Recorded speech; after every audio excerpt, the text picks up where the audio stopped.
Boa noite a todos. Que a graça e a paz do nosso Deus abençoe. É muito bom ter você aqui. Nós, como Igreja Batista Prudentina, estamos muito felizes pelo privilégio de completarmos mais um ano de existência. Temos, nesses 23 anos, dependido de Deus e buscado a suficiência do Senhor para cumprirmos o ministério que Ele nos propôs, de entregar a palavra de Deus, o genuíno Evangelho, e nós temos clamado ao Senhor que nos permita honrá-lo enquanto existirmos com as nossas vidas e com este ideal.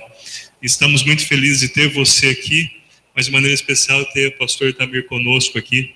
O pastor Tamir foi meu professor na Faculdade Teológica Batista de São Paulo, onde ele é professor ainda hoje, na área de Novo Testamento e Teologia Sistemática. Naquela ocasião, eu tive o privilégio de ter 3 matérias com ele.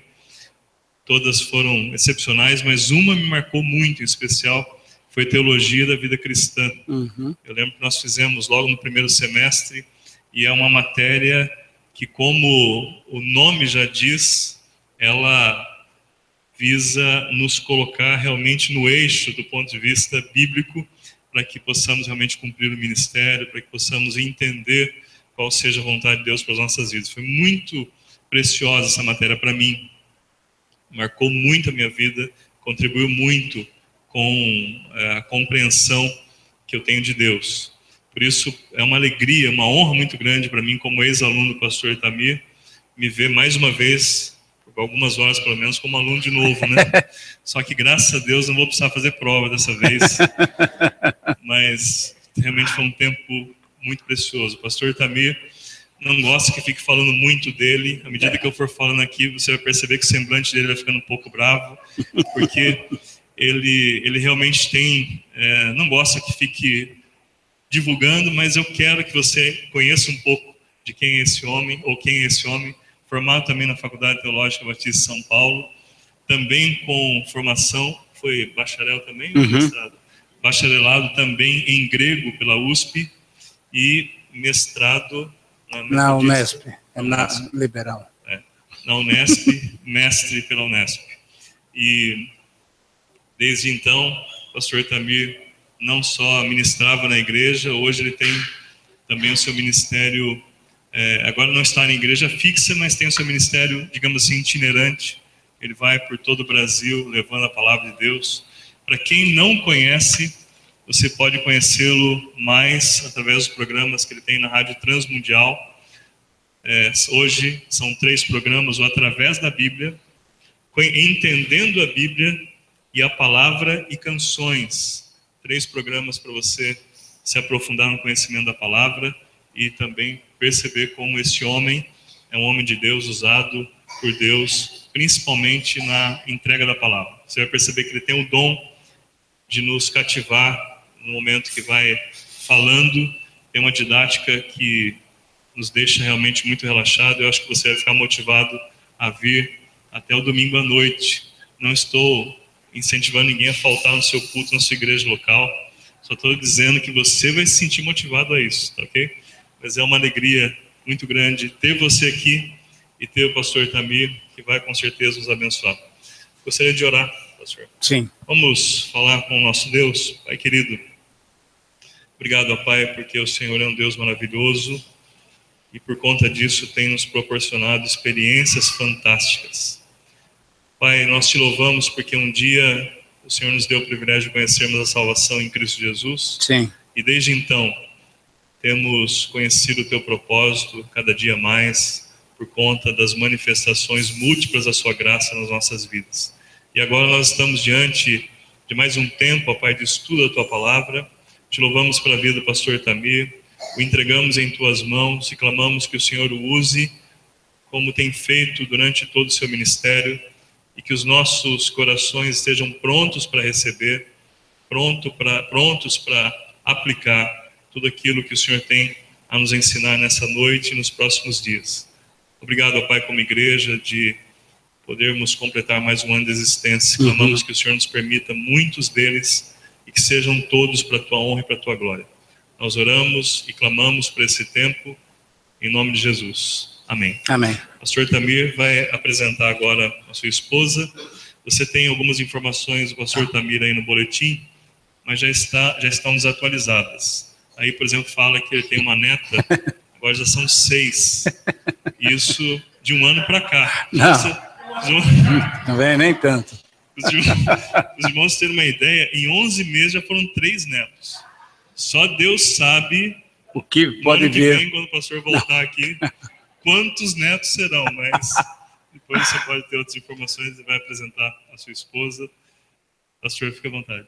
Obrigado, pastor Daniel. Na verdade, é um grande privilégio estar aqui novamente. Tanto aqui na igreja, que eu já estive algumas vezes, e também aqui em Presidente Prudente, porque recentemente também nós estivemos aqui, ali na primeira igreja batista, e eu queria destacar a presença do pastor Messias. O Messias chegou já, pessoal. O Messias está ali atrás, pastor Messias, com a esposa, filhos, é um prazer revê-los e estar com vocês aqui. Eu quero desdizer aquilo que o Daniel falou. Não, eu quero dizer o seguinte: se você puder faltar no culto da sua igreja, falte mesmo. E venha para cá, não tem nada desse negócio de, não, é aqui mesmo que você vai ter que estudar. Então, hoje à noite e amanhã 2 horários, e depois domingo de manhã, 2 períodos também, porque vai ser um aulão, né? E aí à noite, para a gente encerrar o estudo de Gálatas, carta de Gálatas, nós vamos expor, tá bom? Você tem o livro ali, ó, ali atrás, dá uma olhada para trás, todo mundo pode olhar para trás, só agora, depois todo mundo olhando para frente. Aquela senhora bonita é a minha esposa, é a Beth. E aquele livro bonito é o que você vai adquirir para você depois poder ter condições de estudar com mais vagar ainda. No livro você tem um CD, que tem o PowerPoint e tem a minha voz também. Se você não gostar muito da minha voz, você pelo menos fica só vendo o CD, o PowerPoint, e depois você peça para Deus tirar o som de vez, aí pronto. Por que nós vamos estudar Gálatas nesse final de semana? Eu não sei se você sabe, mas além do aniversário da igreja, esse ano, 23 anos, que é uma grande bênção, a história da igreja está ali no boletim, então leia, você que é membro da igreja, você já conhece. Mas nesse ano também, de 2017, é um ano muito especial, porque nós temos um outro grande aniversário, que é o aniversário da Reforma, dia 31 de outubro. Mas como essa data agora, no mês de maio, é a data do aniversário da igreja, então estamos puxando um pouquinho o mês de outubro para cá, para relembrarmos, para agradecermos a Deus, na verdade, por aqueles irmãos que Deus usou para começar, para fazer a reforma que nós realmente nos alegramos com ela, pela maneira pela qual Deus usou homens como Lutero, e depois, mais posteriormente, Calvino, e John Knox, enfim, uma série de homens especiais que foram usados por Deus para trazer novamente vida à igreja, que era a igreja verdadeira. Infelizmente, o que aconteceu lá, você sabe, a igreja não aceitou aquelas colocações, não se dobrou à verdade bíblica, e aí então nós tivemos aquele rompimento, aquele racha, e aí nós somos os protestantes. É daí que você é chamado de protestante. Mas graças a Deus, então, por esses 500 anos de reforma. Agora, quando a gente olha para já hoje no Brasil e no mundo, mas especificamente a nossa igreja brasileira, nós, se você percebe um pouquinho, nós estamos precisando novamente de uma reforma. Por quê? Porque nossa igreja brasileira, a igreja brasileira no modo geral, ela tem se afastado da palavra. Eu tenho um livro ali também que você pode adquirir, ele chama-se, o título dele é De Volta à Palavra. Esse é o nosso tema desse ano, durante os congressos que nós fazemos, a Rádio Transmundial. Iríamos fazer um aqui em Presidente Prudente, por algumas situações não houve essa possibilidade, mas exatamente chamando a atenção da igreja, dos crentes, que nós devemos voltar na palavra de Deus. O problema é exatamente esse: quando a gente se distancia da palavra, nós vamos caindo em caminhos que não agradam a Deus. E mais do que nunca, agora 500 anos depois, nós precisamos voltar à palavra para andar corretamente diante do Senhor. O livro de Gálatas é um livro que vai nos ajudar muito na manifestação daquilo que é correto diante de Deus, a maneira pela qual nós devemos cultuar a Deus, a maneira pela qual nós devemos ter relação com Deus. E o livro de Gálatas vai nos ajudar exatamente a perceber alguns detalhes impressionantes. Quando nós pensamos na reforma, nós lembramos, se é que você sabe de alguma coisa, você deve se lembrar de alguma coisa, já ouviu falar, sobre 5 pontos importantes da reforma. Se você quiser resumir toda a reforma em 5 pontos, você poderia dizer o seguinte: a reforma enfatizou a verdade, a única verdade de somente através da Escritura é que você conhece o plano de Deus, somente pela graça de Deus é que você tem acesso a essa vontade de Deus. Você tem que crer, então, somente pela fé é que você consegue ter uma relação correta com Deus. Isso vem através de Jesus Cristo. Então, somente Cristo é o único caminho para levar-nos a Deus. E para isso tudo tem um plano maravilhoso. Por isso, somente glória a Deus. Somente a Deus toda a glória. Então, eu queria repetir para você ficar com isso bem claro na mente. Somente a Escritura, somente a graça, somente a fé, somente Cristo e somente toda a glória a Deus. Aquilo que em latim a palavra somente se traduz por sola. Então você já deve ter ouvido falar sobre sola Escritura, sola gratia, sola fides, solo Christus, solo toda a glória a Deus. Então é isso que nós vamos relembrar agora nesses dias e pedir que Deus nos dê novamente a clareza de entendermos a Bíblia e praticarmos ela, para que então a nossa vida possa realmente ser uma vida agradável ao Senhor. Começar Gálatas, eu preciso que você olhe comigo para o livro de Atos dos Apóstolos. Então, embora a gente vai estudar Gálatas, nós temos que dar uma olhada em Atos para você mais ou menos ter ideia do que vai acontecer aqui. Nesse primeiro momento, nós vamos dar uma passada de olhos bem rapidamente para o contexto de onde Gálatas foi escrito. Muito bem, quando você vai vendo Atos, você vai ver a descida do Espírito Santo no capítulo 2, e ali começa então a igreja verdadeira começa ali com a vinda do Espírito Santo. E o que acontece é que os discípulos então começaram a doutrinar aquela multidão que se converteu logo no comecinho. 3.000 homens e mais mulheres, crianças e assim por diante. E aí o que acontece é que, graças a Deus, o evangelho vai crescendo. Quando você olha, por exemplo, para 6:7, você vê que muitos sacerdotes, inclusive, que eram dos judeus, eles também abraçaram a fé. Isso é, a palavra de Deus, quando ela é pregada, quando ela é obedecida, ela começa a ter efeitos maravilhosos. Paulo disse aos romanos que o evangelho é o quê? É o poder de Deus para a salvação de todo aquele que crê. Isso é, quando Deus nos desperta e podemos crer porque a sua graça atingiu a nossa vida, então o que acontece é que nós vamos tendo esse poder manifesto em nossas vidas e da vida velha nós passamos a ter uma nova vida. E aí então você vai vendo que a palavra de Deus vai crescendo, vai dominando, vai se expandindo, e aí chegamos no capítulo 9 e encontramos o quê? A conversão do apóstolo Paulo. Antigamente era Saulo, um homem duro, um judeu bem firme, que queria acabar com o cristianismo, não entendia que Jesus era o Messias, não entendia que Jesus era o Cristo de Deus, e assim ele até arranjou o quê?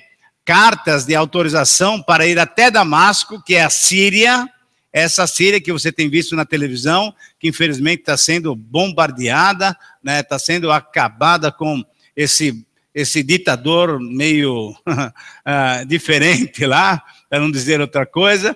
E aí então, lá em Damasco ele ia prender muitos crentes e levá-los cativos para Jerusalém, para ali então serem julgados e talvez até morrerem. Só que quando Deus intervém de uma maneira toda especial.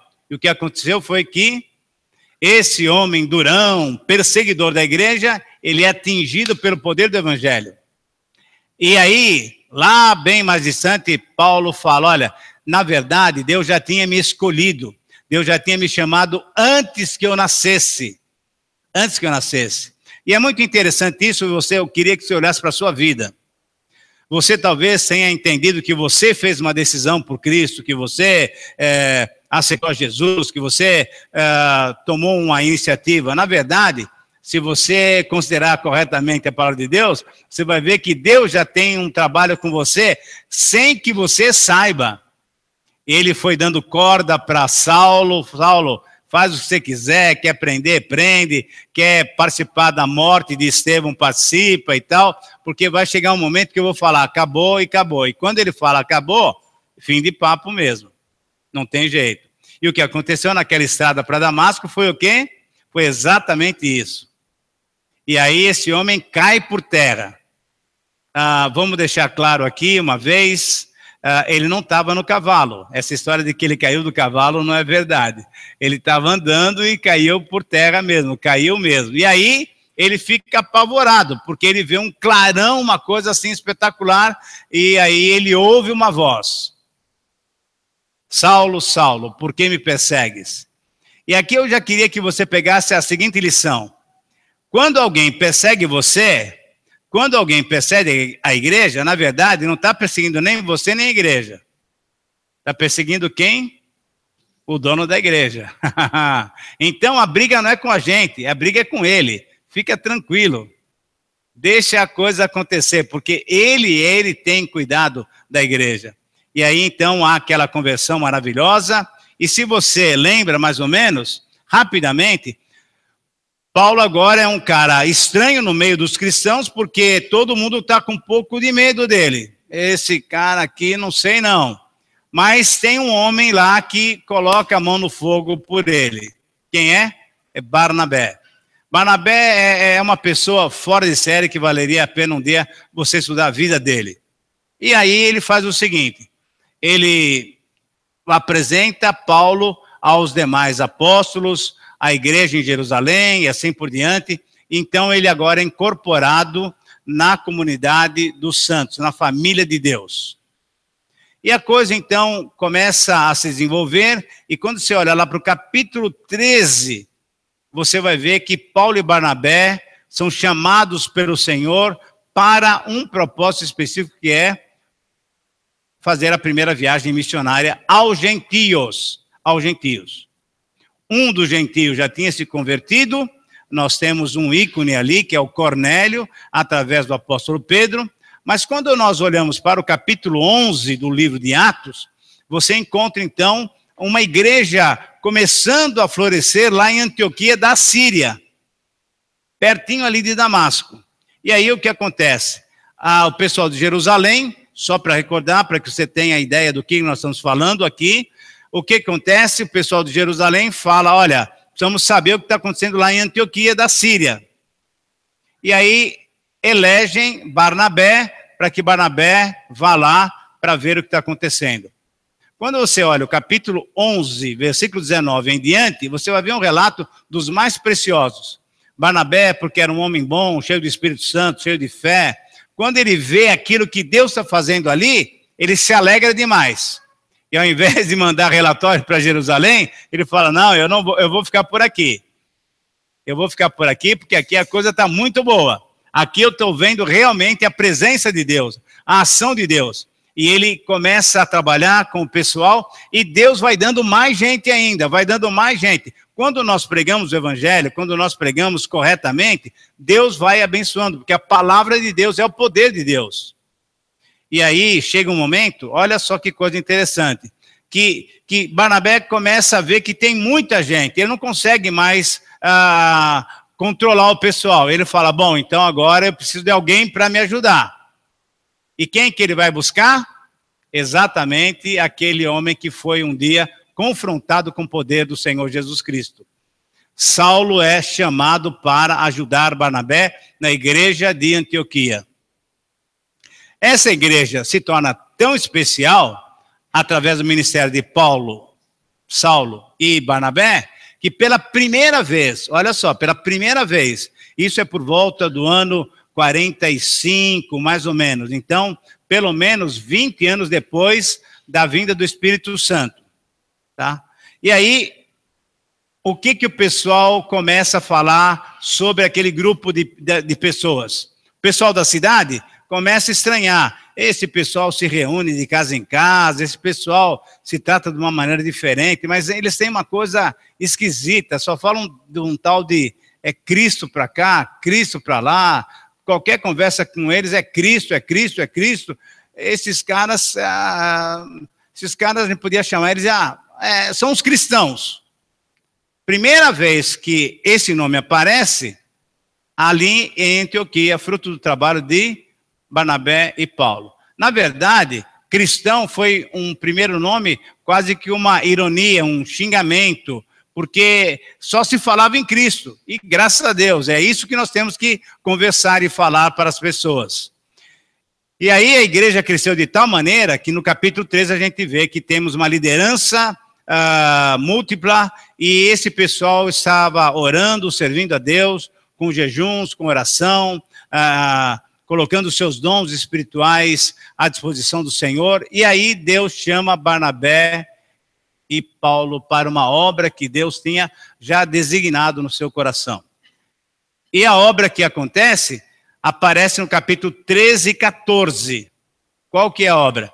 Primeira viagem missionária aos gentios. Quem são os missionários? O apóstolo Paulo e também o nosso querido Barnabé.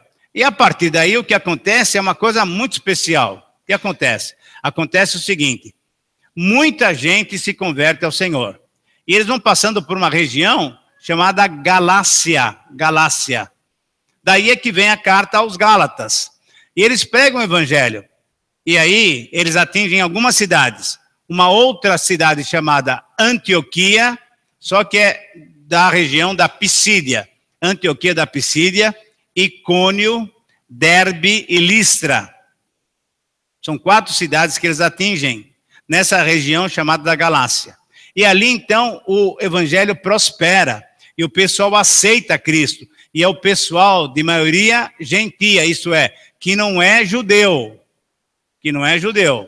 Ok, então, eles começam a viver uma vida realmente muito legal, uma vida nova, e Paulo e Barnabé estão muito contentes. Porém, alguns judeus que já haviam crido lá de Jerusalém não gostaram muito disso. Como é que é esse negócio? O gentio também pode vir para a igreja, pode vir para Cristo sem ter que cumprir a lei de Moisés? E houve uma polêmica entre eles, e aí não tinha o que fazer para resolver esse problema, senão chegar até o concílio de Jerusalém, que está descrito no capítulo 15 de Atos. Então veja só, capítulo 13 e 14, primeira viagem. O resultado não agradou muito o pessoal de Jerusalém. E aí o que aconteceu? Vamos acertar essa questão doutrinária. Afinal de contas, para ser cristão, o que é preciso? Cumprir a lei de Moisés, ser circuncidado, guardar o sábado e uma série de outros requisitos da lei de Moisés? Paulo e Barnabé advogavam que não. Completamente liberdade, nova vida em Cristo Jesus, pela graça, pela fé. Embora tenhamos então esse grupo que ainda estava preso à lei. E o que acontece é que esse pessoal, que a gente pode chamar de judaizantes, eles ficaram realmente perturbando,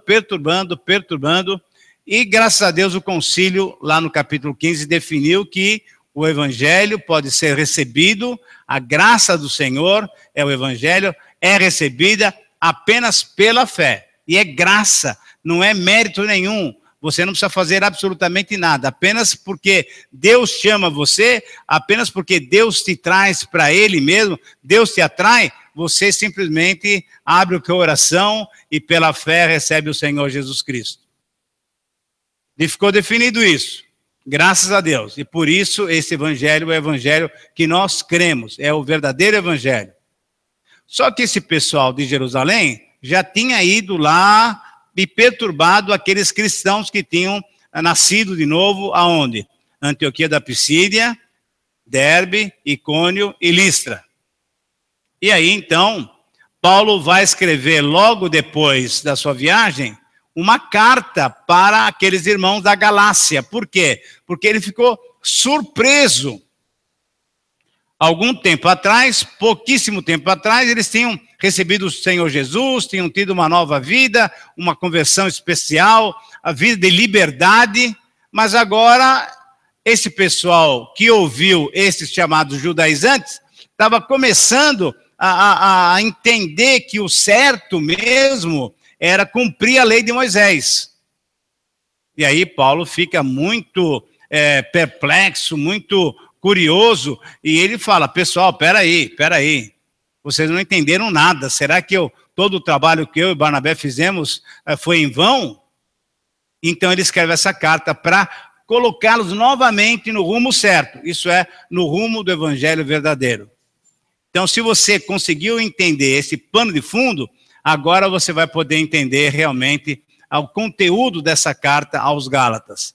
Essa carta aos Gálatas eu escolhi com o pastor Daniel exatamente nesse ano de 2017, porque essa carta menciona uma das grandes ênfases da doutrina da reforma é justificação apenas pela fé. Apenas pela fé. E uma outra doutrina que aparece também no meio dessa carta muito especial, que é a salvação é pela graça, é de graça, sem que você necessite fazer nada, absolutamente nada. Simplesmente recebendo aquilo que ele já fez por você. Já fez por você. E entre essa salvação gratuita, quando você abre Gálatas 5:1, agora já passamos para Gálatas, você vê um texto que realmente mexe com a gente. E o que fala lá? Para a liberdade foi que Cristo vos libertou. Portanto, não vos deixeis dominar novamente por aquele que escraviza. E o que escraviza é a lei. Então, o que Paulo está enfatizando nessa carta, e por isso que o nome do livro é Gálatas, Carta da Liberdade, é exatamente isso. A ideia é de que, graças a Deus, pela graça de Deus, você que é um novo nascido, você que é uma nova criatura, você é uma criatura completamente livre. Completamente livre. E aí você deve se lembrar de uma palavra do Senhor Jesus que disse o quê? Conhecereis a verdade. Vamos falar outra vez, todo mundo junto? Desde conhecereis, tá bom? Vai lá.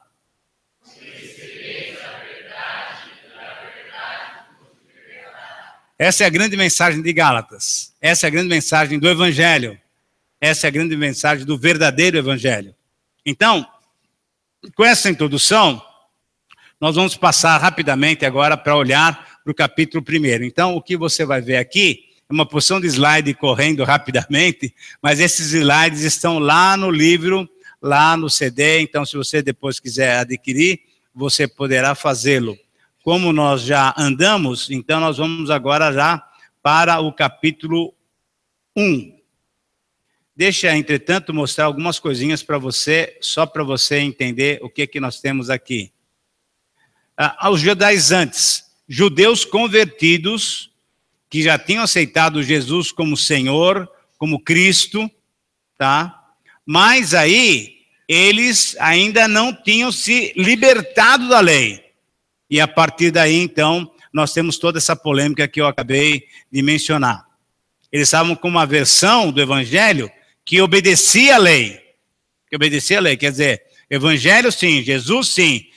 Mas temos que também cumprir a lei. Não tem nada disso. Nada disso. Graças a Deus, o Evangelho é um Evangelho gratuito de Deus para nós. E Jesus Cristo já pagou tudo na cruz do Calvário. Por isso, então, só Jesus, só Cristo. Então, você está vendo? Somente o quê? A fé, tudo é de graça, somente a graça, e lei, não, somente Cristo. Mas quem que diz tudo isso? Somente a Escritura. Para quê? Para que todo louvor, toda honra e toda glória seja dada somente a Deus. Esses são 5 solas, são 5 somentes. tá? Então você consegue perceber no âmago do Evangelho exatamente essa grande verdade. Então vamos dar uma olhada lá para o capítulo 1, para a gente começar a perceber o que é que nós temos aqui, uma carta realmente especial. Muito bem. Quando nós lemos os 24 versículos do capítulo 1, são 24 versículos, você consegue entender que o tema desse capítulo é o seguinte: a origem singular do Evangelho, do verdadeiro Evangelho, deve ser destacada. Então, vamos começar a olhar para o capítulo 1. Se você puder abrir sua Bíblia, eu agradeço. E se você puder acompanhar comigo a leitura, nós vamos ler pelo menos todo o livro de Gálatas esse final de semana. Se você nunca leu Gálatas, você vai ter uma grande oportunidade de ler Gálatas. E se você não tem lido a Bíblia ultimamente, sinto muito, mas você vai ter que ler a Bíblia agora. Abra sua Bíblia em Gálatas, então. Se você não sabe onde está Gálatas, ela fica depois de 2 Coríntios, tá? E antes de Apocalipse, só para você achar direitinho aí. Então, olha o que Paulo diz logo no comecinho da carta. Quando você olha para as outras cartas de Paulo, e você vê que Paulo escreveu 13 cartas, ele escreve para Timóteo, Tito e Filemão, são pessoas, e o resto das 10 outras cartas são para a igreja. E quando ele escreve para as igrejas, ele sempre dá uma saudação e fala que está orando pela igreja e está muito contente com a igreja, com aquilo que ele tem ouvido. Só que quando você lê essa carta, você vê que Paulo não está tão contente assim com essa igreja, não. Vamos começar a ler o capítulo 1 de Gálatas, Gálatas 1. Paulo, apóstolo, não da parte de homens, nem por meio de homem algum, mas por Jesus Cristo e por Deus Pai, que o ressuscitou dentre os mortos. E todos os irmãos que estão comigo, às igrejas da Galácia. Então nós temos aqui várias cidades, mas todas ali na região da Galácia.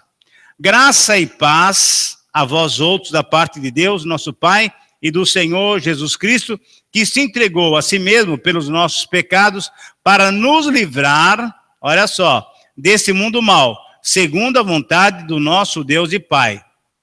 A quem seja a glória para todo sempre, amém. Está vendo o quinto sola? Toda a glória somente a quem? Ao nosso Deus e Pai. E olha que ele começa a falar, ele não está falando, irmãos da Galácia, estou muito contente pelo que eu tenho ouvido de vocês, eu oro sempre por vocês. Sinto muito, ele não está falando isso. Você pega a carta aos Tessalonicenses, aos Filipenses, você vai ver essa saudação e essa alegria de Paulo em perceber que aqueles irmãos estão andando bem. Aqui não. Olha o versículo 6. Eu estou admirado que sejais vos desviando tão depressa daquele que vos chamou pela graça de Cristo para outro evangelho. Eu não estou entendendo. Vocês creram no evangelho que é recebido gratuitamente, é a graça, na verdade, um sinônimo do evangelho é a graça de Deus? Eu estou perplexo, porque de fato não é outro evangelho, versículo 7, senão que há alguns que vos perturbam e querem perverter o evangelho de Cristo, mas ainda que nós mesmos, ou um anjo do céu, vos pregue um evangelho diferente do que já vos pregamos, seja maldito, seja anátema. Olha que palavra, hein? Palavra dura. Conforme eu disse antes, digo outra vez, agora, se alguém vos pregar um evangelho diferente daquele que vocês já receberam, seja anátema, seja maldito. Pois será que eu procuro agora o favor dos homens ou o favor de Deus? Será que procuro agradar os homens? Se eu tivesse ainda agradando os homens, eu não seria servo de Cristo. Então, o que Paulo está falando é que o trabalho dele, o ministério dele, é um ministério para agradar a Deus, ao Senhor Jesus que o chamou, e não para agradar os homens. Mas, irmãos, versículo 11, quero que saibais que o evangelho por mim anunciado não se baseia nos homens, não é uma mensagem humana, porque eu não o recebi de homem algum, nem me foi ensinado, mas eu recebi por uma revelação direta de Jesus Cristo. Pois já ouvistes como era o meu procedimento no judaísmo, como eu perseguia violentamente a igreja de Deus, tentando destruí-la. E no judaísmo, olha o que ele fala, hein? Eu ultrapassava muitos da minha idade entre os judeus, entre o meu povo, sendo extremamente zeloso das tradições dos meus antepassados. Quando, porém, presta bem atenção, versículo 15, sublinha aí. Quando, porém, Deus, que desde o ventre da minha mãe me separou e me chamou pela sua graça, se agradou em revelar o seu Filho em mim, para que eu pregasse entre os gentios, aí sabe o que ele fez?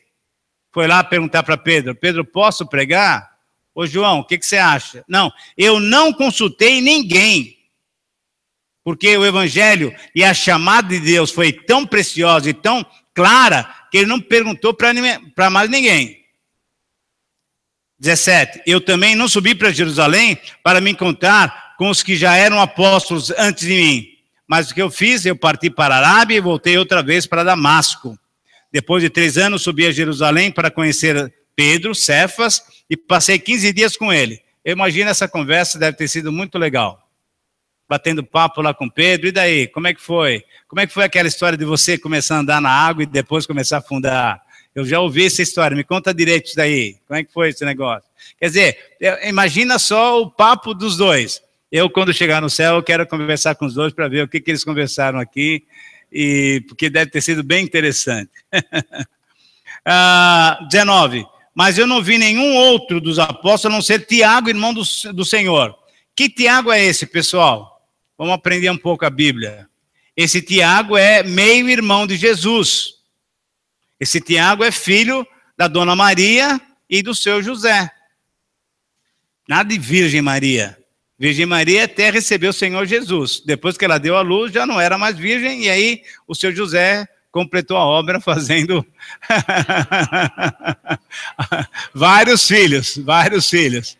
Jesus tinha irmãos humanos também, né? Só que ele era especial, né?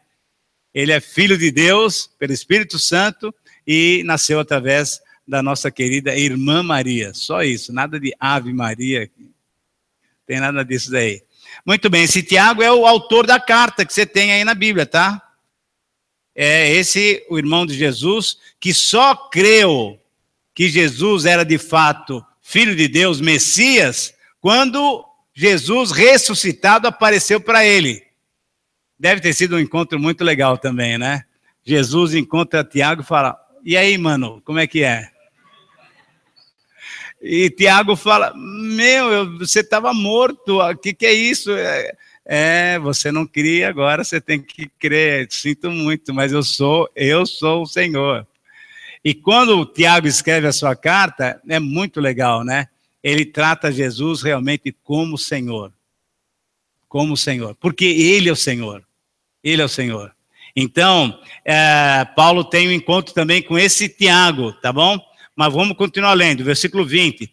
Sobre tudo isso que vos escrevo, declaro diante de Deus que eu não estou mentindo. Estou falando a verdade, pessoal. Eu estou falando corretamente tudo o que aconteceu. Depois eu fui para as regiões da Síria e da Cilícia. Eu não era conhecido pessoalmente pelas igrejas de Cristo na Judéia. Apenas tinha ouvido dizer o quê?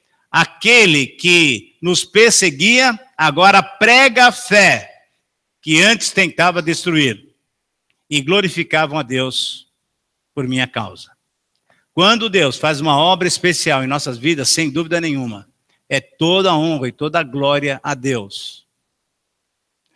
Se nós captamos a ideia do que eu falei bem no comecinho, e se a gente entendeu aquilo que nós lemos, se você percebe, nós temos exatamente os 5 solas aqui no capítulo 1. É só a graça, é só a Escritura, toda a glória a Deus, é somente Cristo, é pela fé, é exatamente isso daqui. Então, mais do que nunca, e queridos irmãos, eu estou querendo trazer para nós uma reflexão muito importante. A palavra de Deus, o verdadeiro evangelho, é o evangelho que, graças a Deus, Deus deu uma visão clara para aqueles irmãos lá de 1517, 500 anos atrás.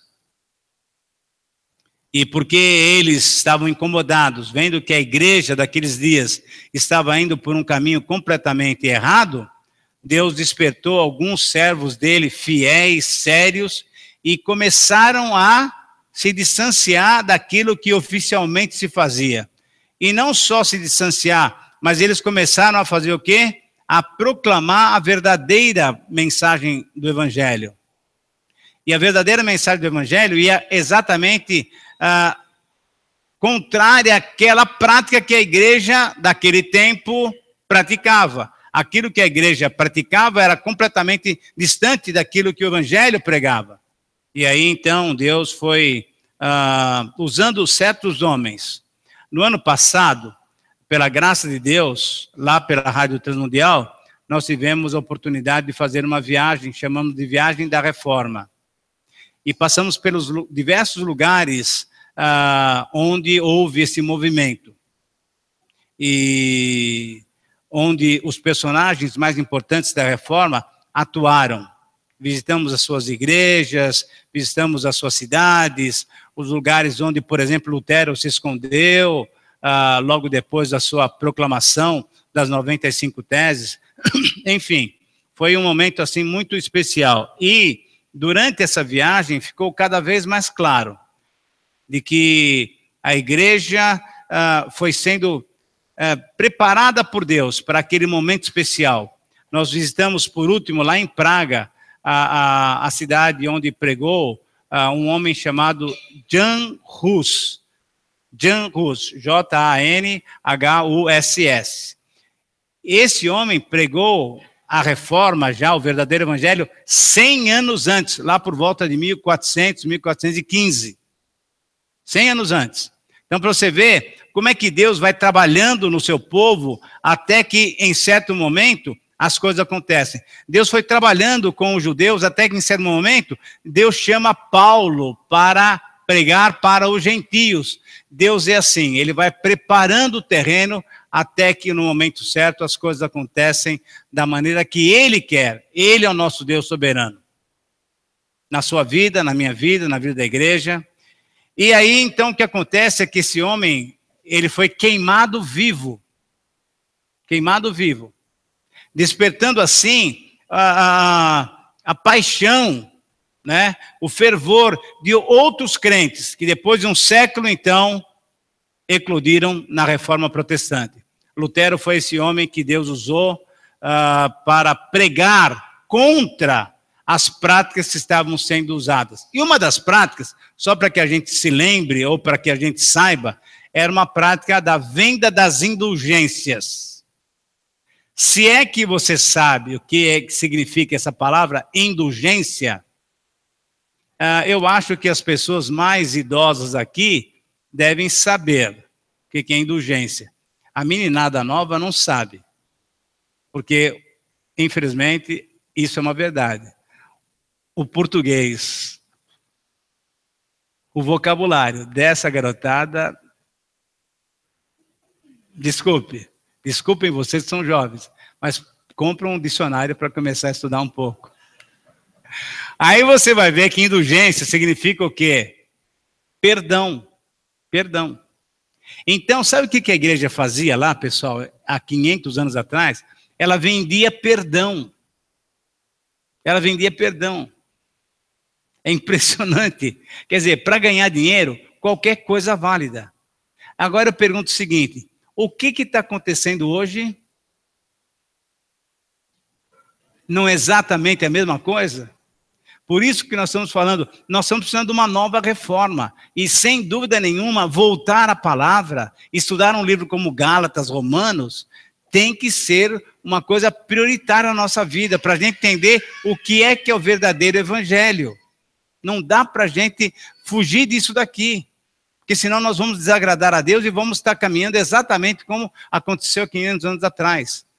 Então, se alguma pessoa pecava muito, e se ele tinha dinheiro, ele ia lá nos padres, né? Porque era uma igreja só, igreja católica, não era romana ainda, porque era uma igreja única, era uma igreja universal. Tem uma certa semelhança. Bom, mas aí o que acontece é que o bispo lá, o padre lá fazia o quê? Dava uma penitência para ele, mas ele tinha que colocar o dinheiro no cofrinho. E tinha um sacerdote lá, muito interessante, que ele fez uma frase muito boa.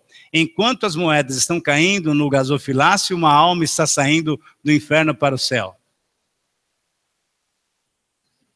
Desculpe a palavra. Isso era um assalto. Isso era um 171 tranquilo. Gente, a graça de Deus, o perdão de Deus, ele não dá porque você vai dar dinheiro ou não. Ele dá porque ele vê interiormente se houve arrependimento ou não. E não é o homem que dá, é Deus que perdoa. Bom, enfim, aconteceu isso. E, enfim, ainda acontece isso. Você vai em alguns cultos por aí, ou você vê alguns programas de televisão por aí, você vê exatamente isso. É campanha disso, é campanha daquilo, é promessa, é carnê. Carnê, você usa para pagar o quê? Lojas Bahia, não sei o que aí, Marisa, não sei mais o que lá, mas não para dar, entendeu? Você não está negociando com Deus, que é isso. E por isso, então, Gálatas vai nos ajudar a ver o verdadeiro evangelho. Essa frase que está escrita aí em vermelho é a síntese do capítulo 1. Por sua origem singular e verdadeira, o evangelho requer o quê? Coerência. Coerência entre aquilo que a gente fala e aquilo que a gente faz. Tá? Tem que haver coerência, isso é, tem que haver harmonia entre o que nós professamos e também aquilo que nós fazemos. E aqui nós temos 3 razões pelas quais o verdadeiro evangelho requer essa coerência. Então, rapidamente, depois da leitura do capítulo, agora a gente pode olhar para ver, então, essas 3 razões. Primeira razão aparece aqui.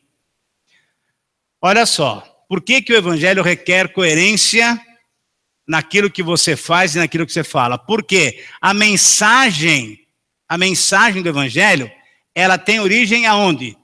No céu. Ela tem origem divina. Não é uma palavra humana. Não é uma palavra do apóstolo tal, do profeta tal, não. É uma palavra que vem de Deus. Uma palavra que vem de Deus. E essa palavra que vem de Deus tem algumas coisas bem interessantes. Primeiramente, ela identifica quem é comissionado. No caso aqui, quem foi comissionado foi Paulo. No nosso caso aqui, ao celebrarmos a igreja 23 anos, quem é comissionado? Cada um dos irmãos. Cada um dos irmãos estão nos visitando. Por quê? Porque todos nós somos comissionados para pregar o evangelho, para sermos o quê? Ministros de Cristo, servos do Senhor. Então, o verdadeiro evangelho tem essa prerrogativa de chamar-nos para exercitar as nossas funções como testemunhas, como proclamadores da verdade. Portanto, eu e você somos comissionados para proclamar o evangelho.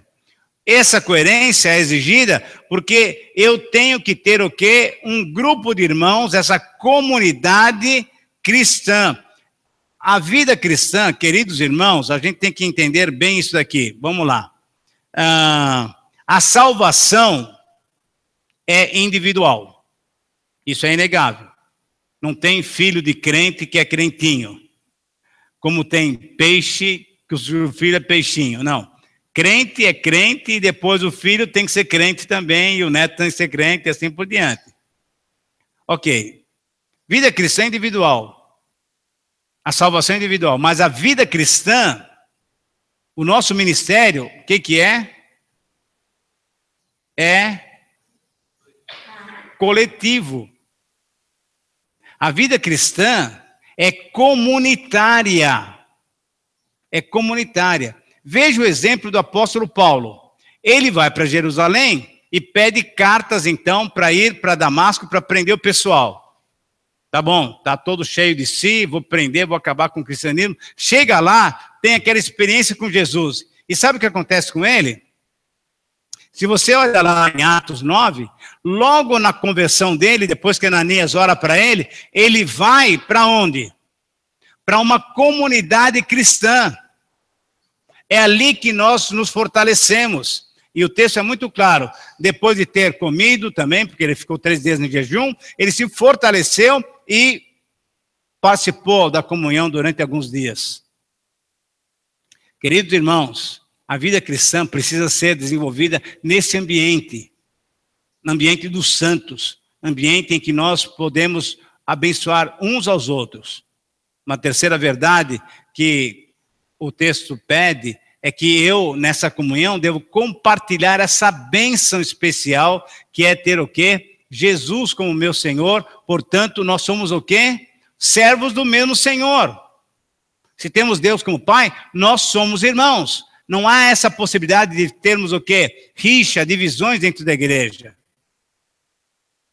A comunhão é fundamental para mostrarmos ao mundo que Jesus Cristo faz realmente a diferença.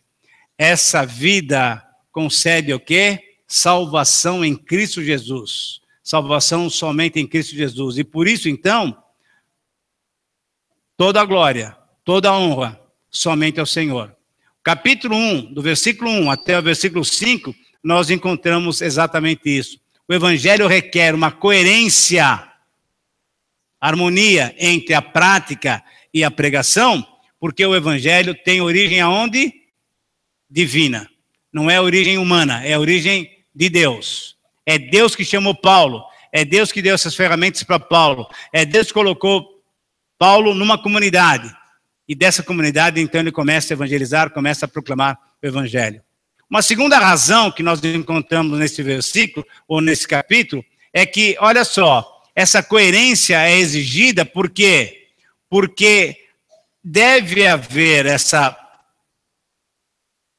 harmonia entre prática e palavra, prática e proclamação, porque o cristão é aquele que permanece, aquele que uma hora está aqui, outra hora está ali, uma hora ele está bem, outra hora está mal, uma hora ele se sente salvo e outra hora acha que não, já perdeu a salvação. Não, o texto é muito claro, o Evangelho, a essência do Evangelho nos garante que uma vez que o Espírito Santo vem para nós, uma vez que o Senhor Jesus nos chama, nós somos salvos mesmo. Não tem esse negócio de ficar pulando de galho em galho, né? Se a salvação que você recebeu é salvação dada por Deus, pode saber de uma coisa.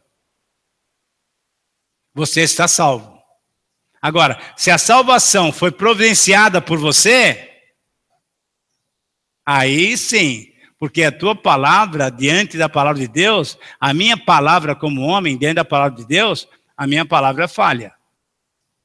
Mas quando Deus garante, aí não tenha dúvida que há salvação. Então, o grande desafio nesse ponto é, se você é salvo por aquilo que você acha que você fez, você tem que tomar cuidado.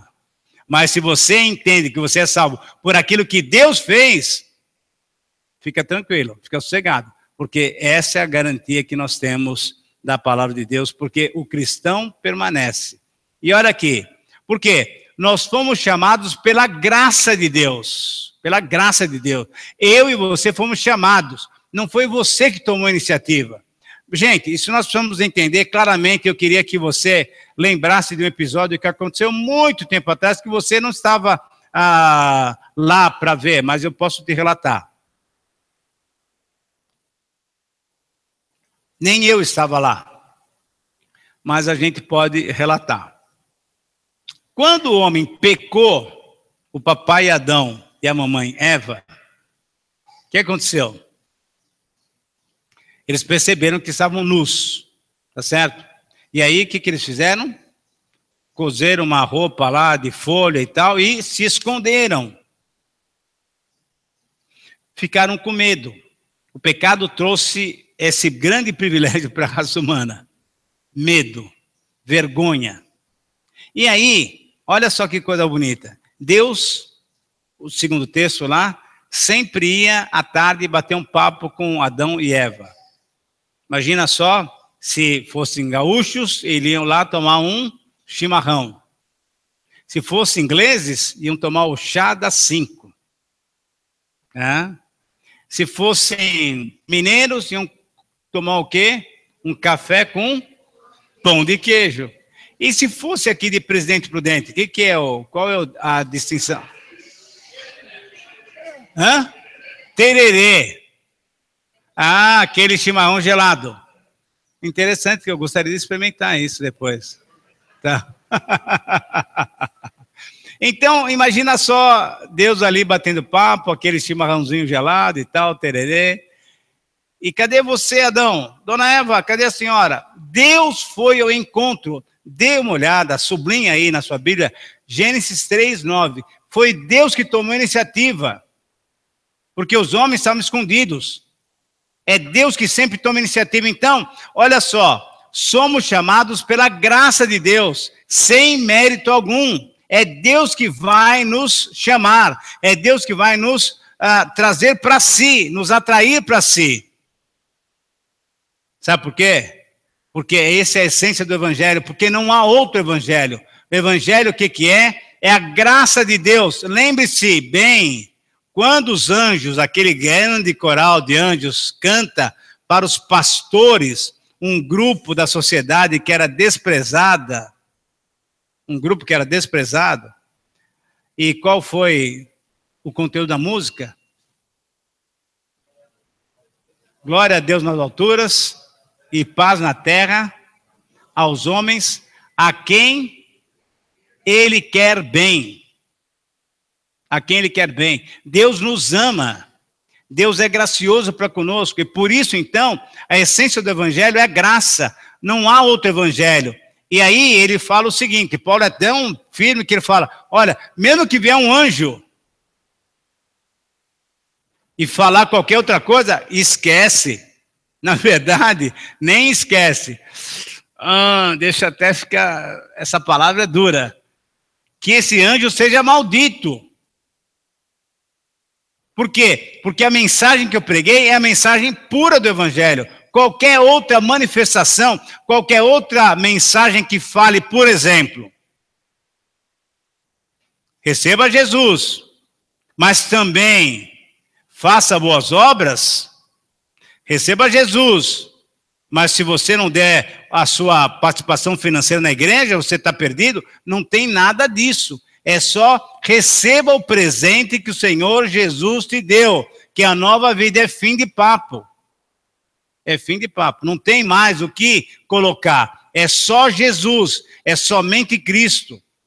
Então, é muito claro isso aqui. Não há mensagem diferente do Evangelho. A mensagem é uma só. É Deus que nos ama, é Deus que vem ao nosso encontro, é Deus que nos traz a possibilidade de termos uma nova vida. Porque qualquer mensagem diferente é mensagem que vai trazer o quê? Maldição. Maldição. Então Paulo está falando ali no versículo 6, olha, eu estou admirado, eu não sei o que vocês estão fazendo, porque a graça de Deus, que é o Evangelho, vocês começaram. Agora vem esse pessoal judaizante falando que tem que fazer mais alguma coisa, então é Cristo mais alguma coisa. Paulo fala, olha, por favor, caiam fora disso aí. E, gente, com todo carinho, com todo amor, com todo respeito, nós vamos tendo cada vez mais mensagens desse tipo na televisão, na mídia, em que você tem que fazer o quê? Uma série de exercícios, né, de práticas para comprovar que você tem fé, para comprovar que você é do Senhor, para Deus te dar a bênção, para Deus te dar a bênção. É exatamente o que aconteceu há 500 anos atrás, acontece exatamente hoje.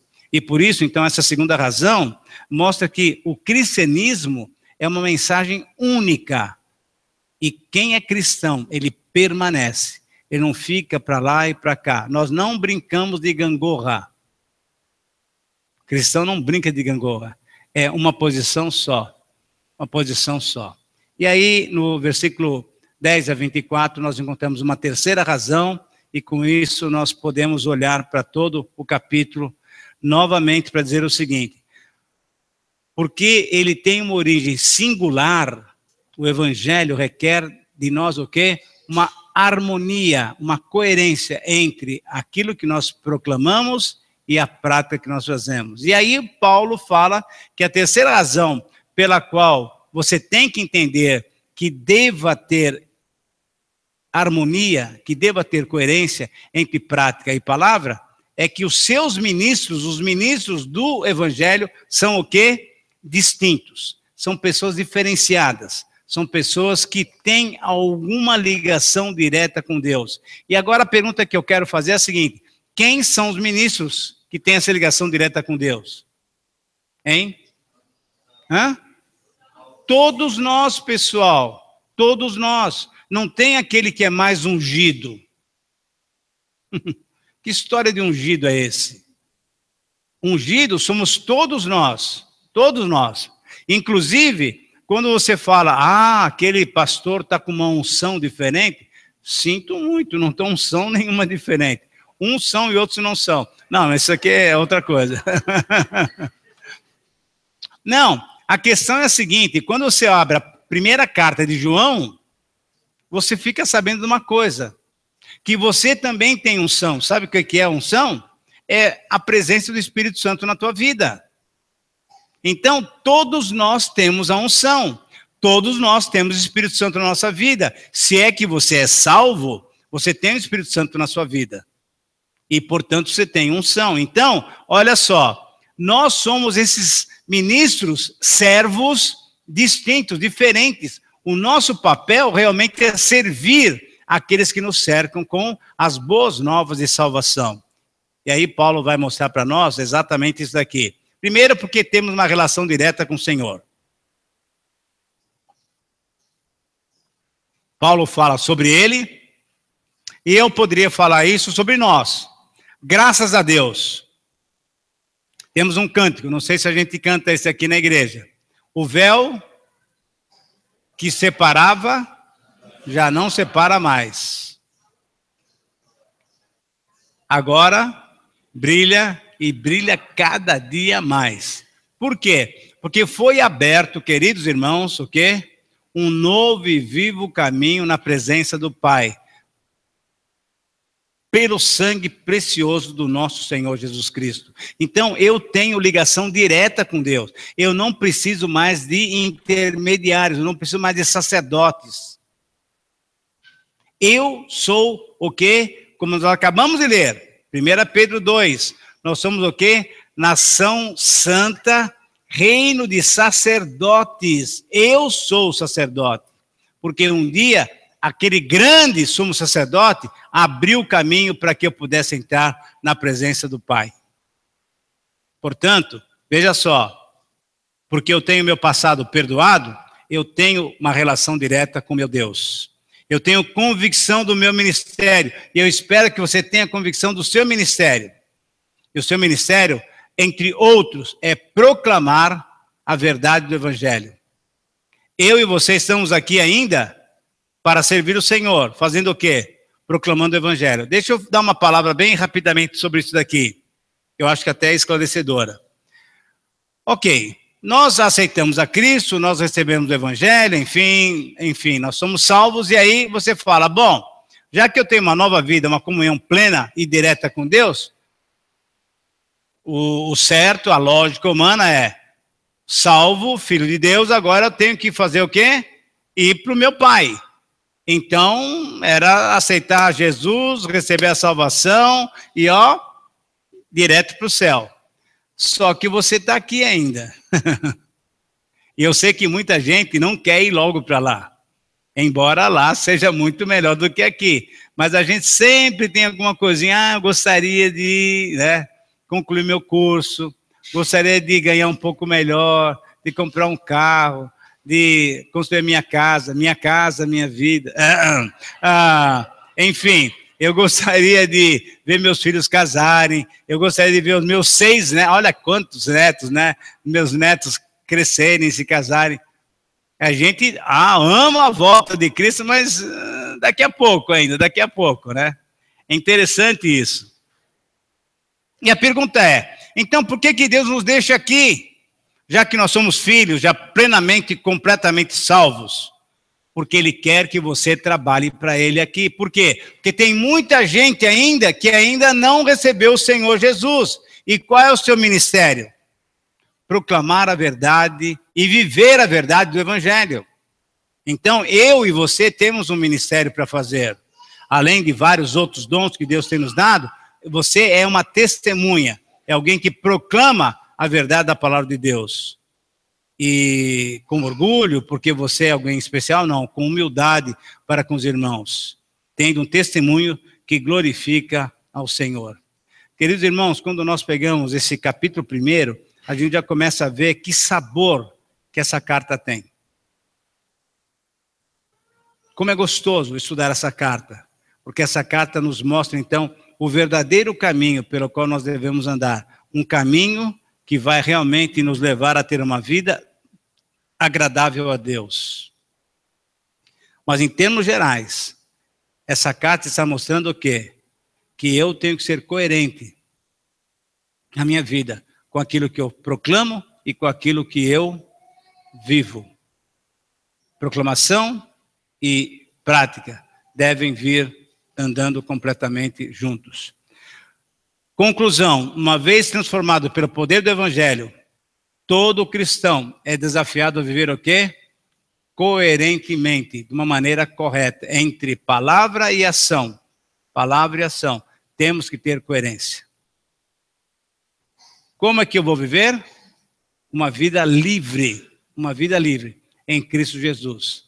Essa liberdade nós vamos enfatizá-la até o capítulo 5. Essa liberdade é uma liberdade com responsabilidade. Com responsabilidade. Mas graças a Deus é uma vida livre. Então, quando você proclamar que Jesus transforma a vida, mostre para as pessoas que Jesus transformou de fato a tua vida. E isso é mensagem que vem dos céus. Por sua origem singular, uma vez que o Evangelho atingiu a tua vida, você agora é uma nova criatura em Cristo Jesus. Que Deus possa nos abençoar e que essas verdades primeiras da carta possam ecoar na nossa vida. Amanhã nós vamos estudar o capítulo 2 e o capítulo 3, e assim a gente vai seguindo até domingo à noite. A minha palavra é de gratidão a Deus pela presença de vocês, pelo acompanhamento. Se você puder, eu queria até lançar um desafio para você. Amanhã, durante o dia, certamente você tem outras ocupações e tal, mas dê uma olhadinha na Bíblia, dá uma lida no capítulo 2, no capítulo 3, se você puder. Porque aí, quando a gente vier falar, você já vai estar um pouquinho mais por dentro do texto, tá bom? E amanhã, então, qual hora que nós começamos? 18 horas. Isso vai até umas 7 e pouco, e aí depois temos um momento de folga e tal, um lanchinho talvez, e depois 7h30 recomeçamos com o capítulo 3, tá bom? Muito obrigado pela presença, a palavra é venham, se puderem, venham, e vamos estudar, vamos relembrar, agradecer a Deus pelo aniversário da igreja, mas agradecer a Deus pelo aniversário da Reforma Protestante. Pastor Daniel?